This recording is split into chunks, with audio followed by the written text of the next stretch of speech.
1855-3000, 1855-3000번입니다. 원정의 명상 카페 2부 함께하고 계십니다. 생활 속에서 도움이 되는 요가 그리고 명상에 대해서 문의해 주신 분들 만나보겠습니다. 7601님이요. 얼마 전부터 명상 카페를 청취하고 있습니다. 계속 들어주세요. 감사합니다. 저는 불면증이 있어서 잠 못 이루는 밤이 괴롭습니다 하셨는데요. 아유 어떡해요. 좋은 방법 있나요 하셨는데요. 사실 이제 불교 공부하신 분들은 부처님 말씀 들으신 분들은 다 아시겠지만 잠이 좀 없는 거는 사실 건강에 조금 크게 그렇게 신경 쓰지 않아도 된다 할 정도로 우리 철야도 하잖아요. 그래서 수아미 베다 수아미 라마께서는 2시간 반 정도만 자도 피로는 일반적으로 풀리는 게 맞다 이렇게 얘기하고요. 서양에서도요. 작년에 나왔죠.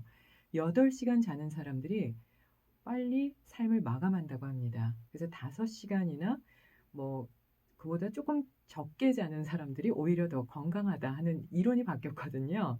그래서 잠의 양이 어느 정도인지를 한번 보시는 것도 중요할 것 같고요. 보통 이 수면 사이클을 생리학적으로 보면요. 1시간 반 정도라고 하거든요. 그래서 1시간 반 정도의 수면 사이클이 한 2번 정도 돌고 나면 피로가 풀리는 게 정상이라고 하고요. 그 사이클에서 벗어나게 되면 그러니까 뭐 6시간, 7시간, 뭐 9시간을 자도 피로가 풀리지 않는다면 삶의 습관을 한번 잘 정리해 볼 필요도 있다고 해요. 그래서 이런 면을 한번 보시고 나서 나는 정말 불면증인지 아니면 기존에 내가 잤던 양보다 조금 덜 주무시는 건지를 한번 보시는 것도 좋을 것 같고요. 모두가 얘기하는 것처럼 카페인이 든 차는 조금 피하시는 게 좋고요. 낮에 활동량을 조금 많이 늘려보셔도 좋을 것 같아요. 그럼에도 불구하고 나는 정말 적은 양, 뭐 1시간 반이나 2시간밖에 못 잔다. 이러면 조금 더 잘 주무실 수 있는 방법을 찾는 게 도움이 될 것 같은데요. 첫 번째는 주변에 물건이 많은지를 한번 보라고 합니다. 그래서 주무시는 데는 아무것도 없이 우리 절에 가면 볼 수 있는 그렇게 텅 빈 방 있잖아요. 그렇게 해 놓으면 모든 물건에는 방사능이 있다고 하죠. 그래서 약하게 느끼건 강하게 느끼건 그걸 느끼기 때문에 물건이 많이 든 방에 들어가면 누구나 다 쉽게 지친다고 합니다. 그리고 전자파가 있는 그런 물건들이 혹시 내 주변에 없는지를 한번 보시고요. 그리고 기본적으로는 머리를 동쪽이나 북쪽을 향해서 두고 몸을 한쪽으로 좀 기울여서 편안하게 온몸이 이완할 수 있게 주무시는 것도 도움이 될 수 있다고 보는데요. 그래도 잠이 안 온다 이러면 배를 바닥에 대고 엎드리시고요. 양손으로 팔꿈치를 잡고 발끝을 몸의 바깥쪽, 그러니까 내가 요가 매트에 누워 있다 이러시면 발끝이 요가 매트의 바깥을 향하게 하시고 뒤꿈치는 매트 안쪽으로 넣는 거예요.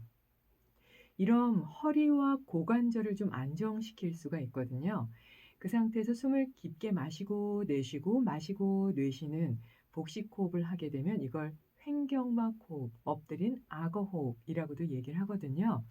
그럼 이게 자연스럽게 복식 호흡을 깊게 들어가는 힘을 갖게 하는 그런 자세라고 합니다.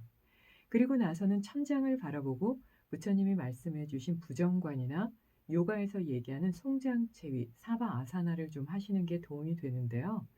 불면증의 또 다른 원인이 되는 게 신경을 많이 쓰는 거잖아요.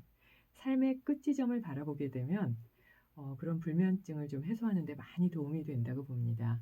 그리고 한번 이렇게 생각해 보세요. 행복한 날이나 불행한 날도, 그리고 한 나라의 주인도, 그리고 길거리에 있는 노숙자도 다 나처럼 지금 누워서 삶을 마감하고 하루를 마감한다. 결국 삶은 왔다가 끝에 갈 때는 똑같은 방법으로 마무리하잖아요. 깨달으셨던 분들이나 우리 같은 범부들도 똑같이 하루를 마감하고 삶을 마감할 때는 지금처럼 편안하게 누워서 뭐든지 잡을 수 없는 그런 상태, 무방비 상태로 들어가게 되는데요. 내가 뭘 두려워하고 있지? 내 삶은 이미 깨달은 분들이나 내가 원하는 그 지점과 다르지 않은데 라고 이해할 수 있는 방법이라고 해요. 그래서 요가에서는 이거를 신비의 비법, 무드라라고 전해지고요. 부처님은 부정과는 아주 중요한 욕망을 다스리는 그런 수행이라고 하셨잖아요. 이 두 가지를 하셨는데도 조금 어렵다 이러면 따뜻한 생우유에 생강가루 한 티스푼을 넣어서 좀 어금니를 꼭꼭 씹어서 200cc 정도를 드시고요. 들어가고 나가는 숨 하나, 들어가고 나가는 숨 둘 해서 하나에서 열 쉬고 또 하나에서 열을 쉬는 대념처경에 나온 수식관을 하시거나 히말라야 전통 요가의 숨 쉬는 방법을 좀 해 보시면 어떨까 싶고요. 이거는 뇌과학에서도 그렇게 숨의 숫자를 세면 뇌신경이 편안해지면서 마음이 좀 고요해지고 숙면을 취하는 데 도움이 될 수 있다고 보니까요. 하나에서 열을 세시고 나서는 다시 하나에서 열을 세는 게 도움이 될 수 있다고 봅니다. 숫자가 계속 길어지면 또 거기에 집중하니까요. 5217이며 저는 조금만 빠르게 걸어도 숨이 차고 걷는 게 힘듭니다. 혹시 요가적으로 도움이 되는 방법 있나요? 하셨어요. 네, 있습니다. 그래서 2부 시작할 때 풀무호흡 전해드렸잖아요. 풀무호흡은 관절이 좀 약하시거나 또는 뱃살을 좀 빼야 되는데 그래야지 내가 허리와 무릎이 조금 건강한데 지금 상태로는 운동하기도 조금 어렵다. 아, 이때 뭘 해야 하지? 하는 분들에게 직접적인 도움이 될 수 있는 방법이고요. 그리고 2월 4일부터 입춘으로 들어갔잖아요. 그래서 봄에 노폐물이 많이 나가고 사계절 중에 체중을 좀 빼는데 가장 좋은 이 계절에 이 풀무호흡을 하시면 좀 몸 안쪽부터 그리고 근육과 관절까지 그 사이에 쌓인 노폐물까지 다 내보내는데 조금 도움이 될 수 있다고 보니까요. 편안하게 앉아서 들고 나는 숨을 조금 급격하게 막 뛰고 나서 이렇게 숨차듯이 일부러 만드는 거거든요. 그렇게 복식 호흡을 1초에 마시고 내쉬는 급격한 호흡으로 좀 빠르게 하게 되면 장 안에 있는 그 사이사이 융털돌기에 있는 노폐물도 나가게 돼서 조금 지저분한 보통 탁한 기운이라고 하잖아요. 그 지저분한 것들이 다 나가게 되고요. 그리고 혈압이 좀 높거나 성인병 때문에 조금 고민하는 분들 이런 분들에게도 도움이 될 수 있다고 보고요. 요즘처럼 미세먼지나 황사나 또는 코로나 때문에 외부 생활이 조금 어려운데 뭔가 좀 활기찬 그리고 몸과 마음을 좀 가볍게 할 수 있는 뭔가 방법이 필요하다. 이런 분들에게 이건 정말 직접적으로 도움이 될 수 있는 방법인데요. 숨을 마시고 내쉬고 나서 어지럽지 않으면 조금 더 크게 마시고 내쉬면서 리듬이 잘 맞나를 보시고요. 하복부가 움직이고 있나를 봐야 돼요.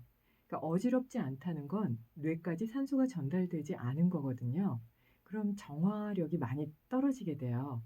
그래서 약간 어지럽다, 띵하다 이런 느낌이 올 때까지 2-30회 반복하고 쉬고 또 2-30회 반복하고 쉬게 되면 이거는 게랑다 상히테 방법의 정화법이 되고요.